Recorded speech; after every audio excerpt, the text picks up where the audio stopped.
Welcome viewer, I am Murugan S. This video tutorial describes, create Google Translate desktop laptop shortcut.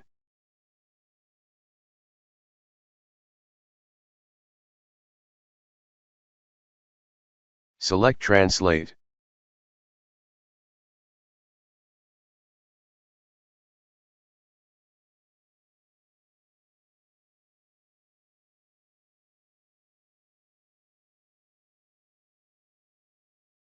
Click three dots, click Cast, Save and Share.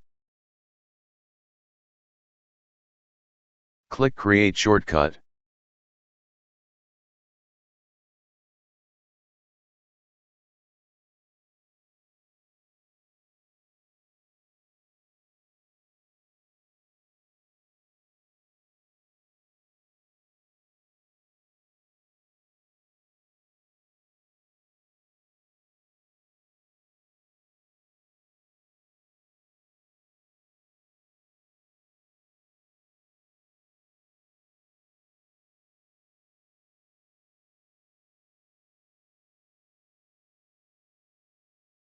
I hope this video tutorial helps to you.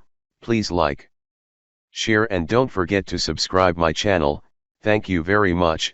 See you next video.